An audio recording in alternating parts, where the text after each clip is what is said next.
Title: My sister took out loans in my name to fund her European gap year. Family took her side. I took legal action. Original post. I, 28M, never thought I'd end up on Reddit telling strangers about my family drama, but here we are. To understand why this hit me so hard, you need some backstory. I've always been the responsible one. I got my first job at 16, worked through high school and college, paid my own tuition, and stayed out of debt. My parents weren't in a position to help financially, so everything I have, I've earned. Meanwhile, my younger sister, Ava, 25F, has lived a very different life. She's the free spirit of the family. My parents call her creative and misunderstood. I call her allergic to responsibility. She's never kept a job longer than a year. Anytime she gets in financial trouble, someone bails her out. Usually my parents, occasionally me. Last year, Ava decided she needed to find herself and announced she was taking a gap year in Europe. She quit her latest retail job, sold a few things, and suddenly she was on Instagram every day posting from Paris, Rome, Barcelona, and places I had to Google to even locate on a map. Every caption was some inspirational nonsense. The world is my classroom. Invest in experiences, not things. I always wondered how she was funding it. Turns out, I was the answer. A few weeks ago, I was finalizing the purchase of my first home. A modest 2-bedroom, nothing flashy, but it was mine. I'd saved for years, budgeted every penny, and finally felt ready. I'd already walked through twice with my realtor, picked where my desk would go, and even priced out a fence for the yard so I could finally adopt a dog. Then my mortgage broker called me, sounding, concerned. Broker: Joseph, your credit score dropped about 120 points since our initial check. Several new personal loans appeared in the last 12 months. Did you open any? My stomach dropped. I pulled my credit report right there. 5 loans, different lenders, total $42,000, all opened in my name. Then I saw it. One loan application listed my old driver's license number and an email address I recognized immediately, Ava's. I called her. She answered from what sounded like a busy cafe. Me: Ava, did you take out loans in my name? Joseph, you weren't even using your credit. You make way more than me. You'll pay it off so much faster. That's called identity theft. Don't be so dramatic. I'm not buying stupid stuff. I'm traveling and growing as a person. This is an investment in myself. I told her I was reporting it immediately. She started crying, or pretending to, and begged me not to ruin her life. Said she'd pay me back when she figured things out. I called my parents, expecting them to be furious. Instead, "She's young, Joseph. Don't throw your sister to the wolves over money. Madam, family comes first. You can buy another house later. You only have one sister." That was the moment something clicked for me. I've spent years being the responsible one while Ava gets away with everything. Not this time. I filed a police report, froze my credit, contacted every lender and disputed the loans, and yes, I pressed charges. Update 1, 3 weeks later. The investigation moved faster than I expected. Ava had everything she needed to pull this off: my SSN, birth date, and a scanned copy of my old driver's license from when we lived together. The detective handling my case told me it was one of the clearest examples of identity theft he'd seen, except it was my sister. When the detective reached out to her in Europe, she apparently laughed, told him I was just being dramatic and wouldn't actually go through with it. Then, and I wish I wasn't making this up, she posted an Instagram story from a beach bar in Greece with the caption, "Fake drama back home, #family over money." Once the police report was processed, the lender stopped treating me like a debtor and started treating me like the victim I was. They froze the accounts, started chasing Ava for repayment, and flagged her with fraud alerts. My parents, meanwhile, doubled down. My phone would blow up daily. Sometimes it was begging. "Joseph, just drop it. She's your baby sister. You know she's not malicious." Sometimes it was guilt trips. "You're destroying your family over money." And sometimes it was outright anger. "If you cared about this family, you wouldn't be doing this." Every single time, I told them the same thing.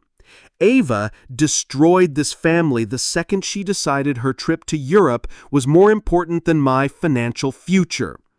Losing the house hit harder than I thought it would. The seller couldn't wait for my credit score to recover. Watching someone else move into what I thought was my home was a gut punch.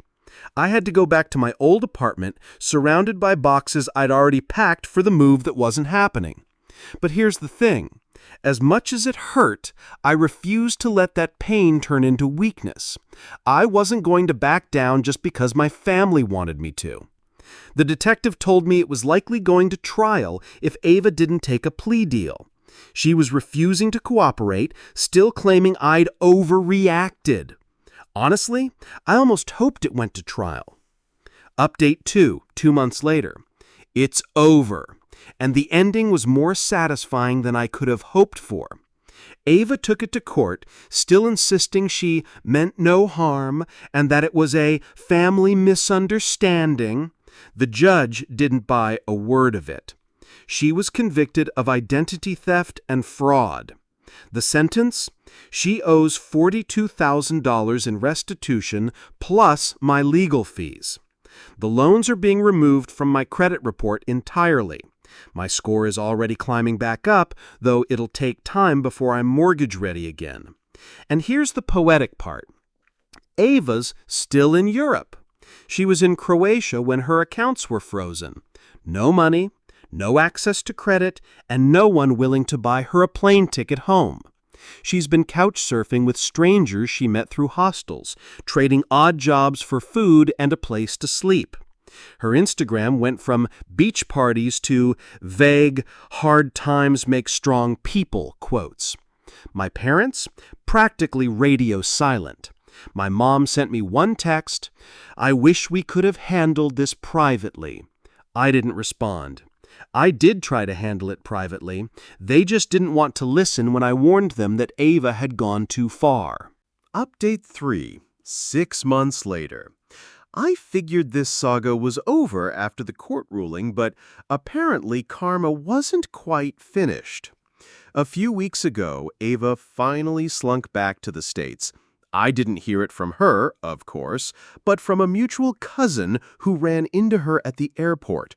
Apparently, she'd managed to get a cut-rate ticket home after doing under-the-table work cleaning at a hostel in exchange for the fare. She looked, in my cousin's words, like someone who had just been chewed up and spit out by life. And when she got home, reality hit her even harder. My parents were no longer rolling out the golden child treatment. Oh, they're still them, but after months of watching her scrape by in Europe with no money and no safety net, I think something finally clicked. They realized I hadn't been overreacting. Ava had been playing all of us. She tried to move back in with them, but they gave her conditions. Get a job within a month. Contribute to household expenses. No using family names or info for anything. She lasted 2 weeks. She quit the part-time retail job she'd found because the manager was mean. Translation, they expected her to show up on time. She then asked my parents for a loan to get back on her feet. They said no. So she called me. I'll admit I almost didn't answer, but curiosity won. "Ava, I just want to say I'm sorry for how things went down." Me. You mean stealing my identity and wrecking my credit? Ava. I was going through a lot, okay? I thought you'd understand. I need help getting back on my feet. Me. I think you've gotten pretty good at getting on other people's feet. Mine are closed for business. She hung up. Since then, I've heard through the grapevine she's been bouncing between friends' couches, applying for jobs, and generally being treated like, well, like an adult who has to deal with the consequences of her actions. It's new territory for her, and honestly, I hope she learns something from it. As for me, I've rebuilt my credit to where I can start house hunting again. The lenders involved in my case even sent me letters acknowledging the fraud, which made the repair process so much easier. And this time, I'm not telling anyone in my family until the keys are in my hand. It's taken a long time to get here, but the balance feels restored. I didn't just get legal justice, I got personal closure. TLDR final. Sister stole my identity to fund a year in Europe. Parents sided with her. I pressed charges, she was convicted, stranded overseas, and eventually came home broke. Parents stopped enabling her, she's now fending for herself, and my credit is finally back on track. Top comments after update 3. You/no longer doormat. Love that you didn't cave. People like her rely on guilt to keep doing what they do. You/golden child exposed. As someone who's been in your shoes, watching the family finally see the golden child for who they are is the sweetest victory. You/credit score reborn. That feet are closed for business line needs to be on a t-shirt. You/Europe wasn't worth it. The poetic justice of her having to mop hostel floors to get home, chef's kiss.